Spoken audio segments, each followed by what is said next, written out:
Hello, my divinities. Welcome, welcome.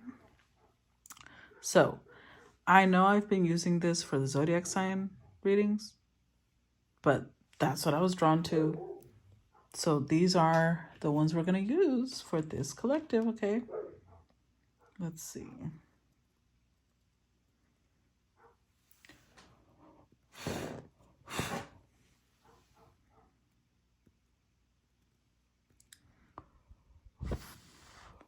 All right, so let's go ahead and get started.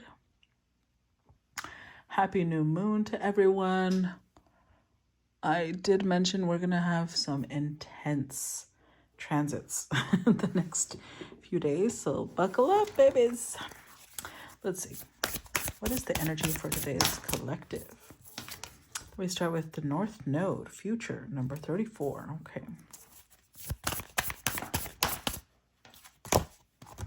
Ooh, 27, Pluto, rebirth. And 44, 6th house, sustainability. Okay. So, we're going to start with number 44. By the way, the numbers 44 reduces down to an 8, 34 reduces down to a 7, and 27 is a 9. So we technically have 7, 8, 9 here, which I think is fantabulous. Okay.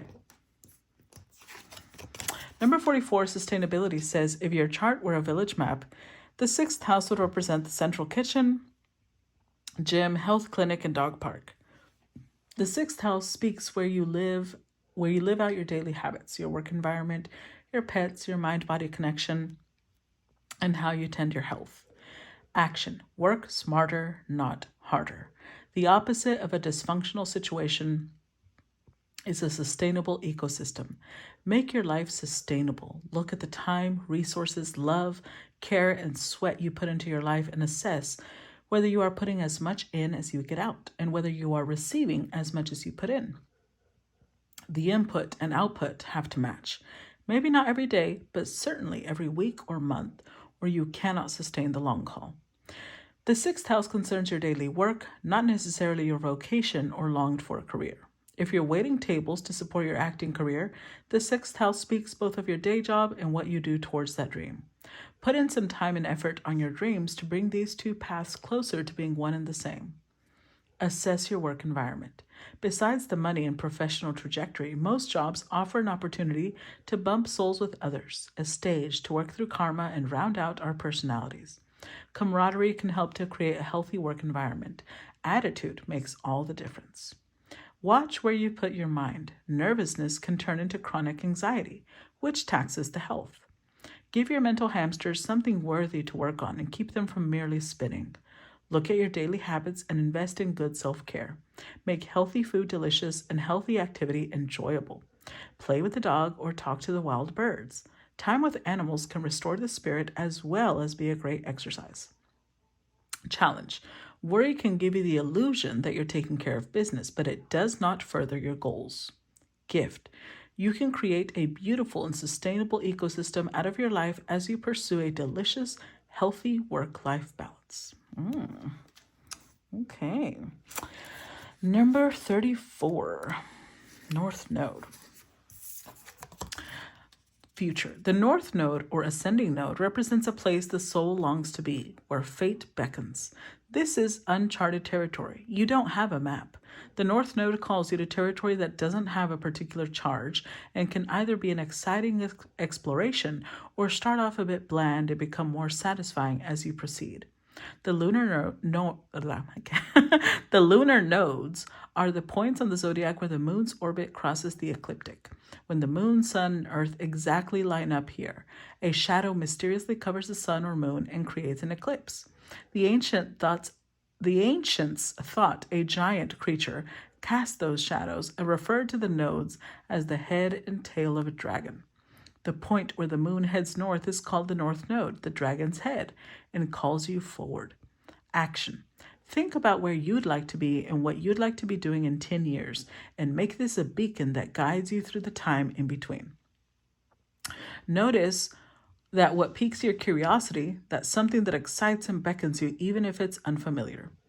Practice beginner's mind and learn the basics. Some people may resist your change and tell you to stay in your lane, but that is just their discomfort talking. Advisors, friends, or employees who were once perfect for you may no longer be the companions you need on this fresh path. If they truly wish the best for you, they will eventually celebrate as your world expands. If your field of expertise feels too small or confined, branch out and explore new territory. Along this path are people you need to meet and situations that push you out of your comfort zone and call you to your soul's growth. Challenge. It can be scary to leave familiar territory. Even people who love you may resist your evolution if it could pull you away from them. Gift. New beginnings dawn and your fate awaits.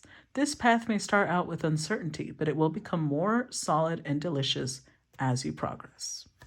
That's 2 cards in a row that use the word delicious. I think that's interesting. All right, now number 27 is Pluto, rebirth. Pluto is the modern ruler of Scorpio and is a powerful planetoid that takes 248 years to traverse the zodiac. Pluto and Chiron, the largest of its 5 moons, circle each other and create a binary system. Most myths connected to Pluto, god of the underworld, have 2 major characters, the one who descends into the underworld to return reborn, and the one who either sends souls down to the underworld or greets them on arrival. From Pluto and Proserpina to Seth and Osiris, and Inanna and Ereshkigal, both sides of these myths, the use and abuse of power and the willingness to be reborn again into their empowered divine self describe Pluto's influence. Pluto was also lord of mining, retrieving valuables from deep within the earth. Action. Pluto calls for 3 actions. First, to dig deep. Second, to be willing to transform. And third, to use power wisely. Pluto calls you to drill down, dig up what is worthy, and bring it to the surface. Then rinse away the dirt and uncover the gold. Bring up riches whenever you dig deep into your soul's work. Notice obsessions and neurosis. These signs of stress must be listened to and healed, but don't allow them to control you. Pluto reminds you that you can't hold on to the past, but you can take care of yourself. To begin this work, you may have to let go of an old form, as a caterpillar must to become a butterfly. Mourn what you've left behind, then get curious about what is about to arrive. Examine the power dynamics of the situation. Neither give yours away nor misuse your power over others. Step out of a power struggle and into self-empowerment. Challenge. Pluto's shadow side can bring up obsession, depression, mortality, and grief. Pluto plays hardball, so get a guide for this realm if needed. Spiritual gift. Pluto asks you, in the face of life and death, why are you here? This isn't a rhetorical question. Strip down to the essentials and come back to what really matters to find the answer. Okay, so that's going to be an intense read. Let's see. Let's put these aside because this is about, it's basically asking you, what are you doing every day to embrace your power and step into your future that you want? What is it that you're doing? How reasonable is it for you to expect that you are actually going to reach your goals? Let's see. How does this resonate with today's collective? So we've got the 5 of Swords to start off with. How does this connect with today's collective? The Strength card. The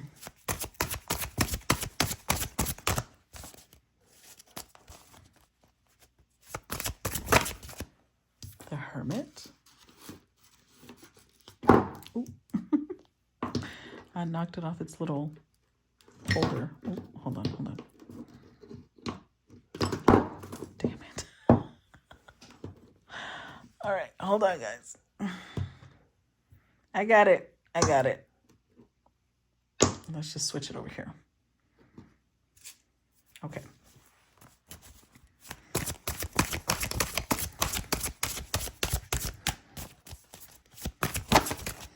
I feel drawn to only do 6 cards, so that's what we're going to do.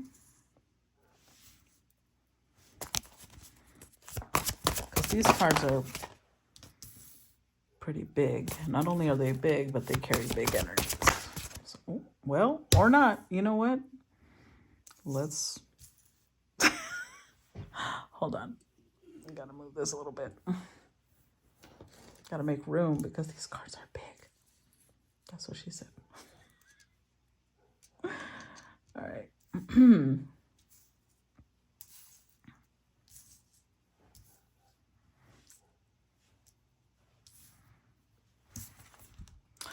Eight of Swords. Here I thought I was only going to do 6, but I guess not. The Star. And the Empress. Damn. Okay. Overall energy, the Princess of Cups. The 9 of Sacred Circles. The 5 of Cups. King of Sacred Circles. The Tower. The Emperor. God damn. 4 of Staves.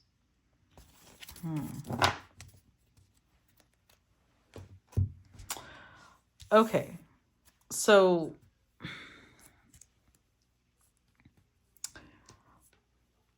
this feels very well, if I could lift this goddamn card. So, it's driving me crazy. Okay, so this feels very much oriented towards people who are building a specific type of life. Like they want a specific type of outcome in what they are creating. And so the questions that came up in the Oracle cards are basically asking like, well, what are you doing to ensure this future? What are you doing to build every day what you say that you want?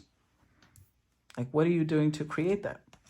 So I'm not sure why or how, because again, we haven't gotten there yet. But I will say that with the 2 of Cups coming out, as well as the Pluto energy, this may have to do with the fact that some of you feel like you need a specific type of partner. And I'm not just talking about romantic partner. This could be like a specific type of business partner. And honestly, you might be getting one. Like you might be getting either a romantic partner or a specific type of business partner to help you get where you need to go. Okay, that was a lot of shuffling around, but if I got it.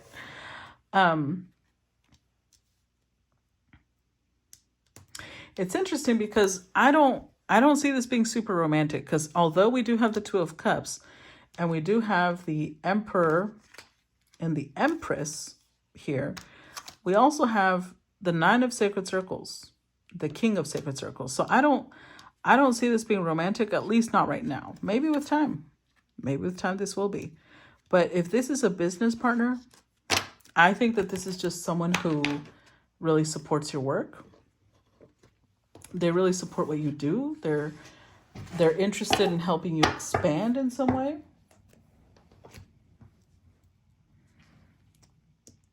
Especially in this deck, the Princess of Cups represents Morgana, and she represents a healer. So especially if you're a healer, especially if you are, let's see, what else does she represent? A healer of the emotions, also knowledge of herbs, the mysteries of the earth. So yeah, if you're a healer or if you deal with herbs or the mysteries of the earth and water.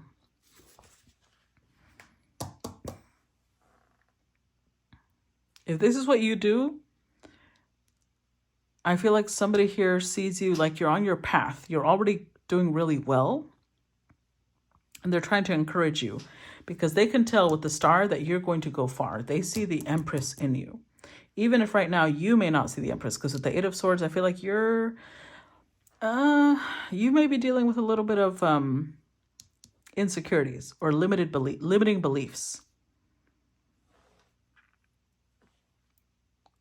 Especially because whatever it is that you're reaching for, it's your North Node. It's where you should be, but because there's no roadmap to get there, you doubt yourself sometimes. And you're like, am I taking the right steps? Am I doing the right thing?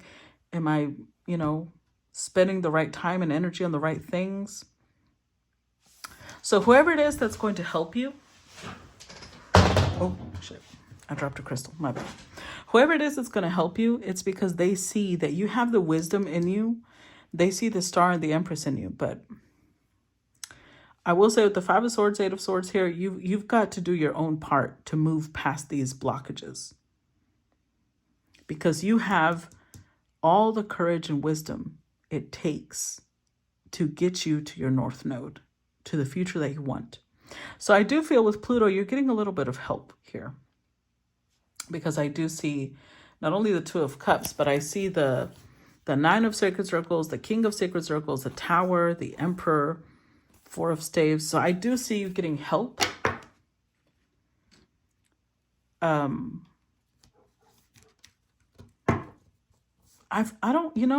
don't feel drawn to read all the cards because sometimes I do, but the only one I feel drawn to read is the Prince of Sacred Circles. So let's read that one. The Prince of Sacred Circles. So he represents father-son, learning experiences, reverence for the, there it is. Reverence for the growth processes made possible through the union of the sun and the earth. A tutor, teacher, or mentor who shares knowledge and wisdom. One who nurtures the young, helping to develop newly planted ideas and concepts. So whoever it is that's coming in, you are showing up as their, like you are younger than them. Prince versus a king. So, I mean, it's a mentor. It's someone who's here to teach you. Because I will tell you, with the Tower, the Emperor, they're about to blow your mind. Because they're going to teach you things that you never thought, you just never thought of. Because you're growing. You're in the middle of your process. So it feels like your spirit guides are guiding you towards the right person to learn from. And almost like they're asking you to stop judging yourself because you don't know. How are you? It's like somebody saying, oh, I'm 12 years old. I don't understand taxes. Well, who the fuck understands taxes at 12 years old? You know, give yourself the benefit of the doubt, because it might not be that you're dumb or that you're just not cut out for it. It could be you just haven't come across the right information. Clarify the Princess of Cups. Let's see.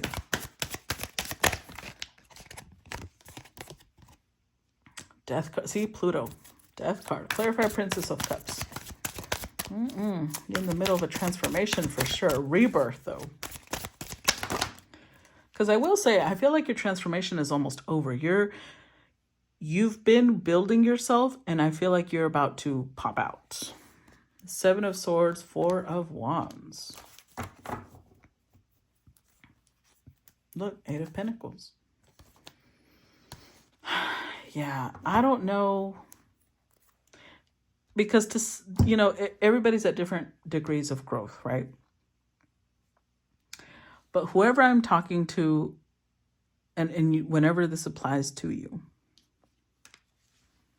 you've been doing the healing work, or maybe you are the healer. This card also, if I remember correctly, also represents magnetism, attraction. You are attracting. That's what you need to give yourself credit for.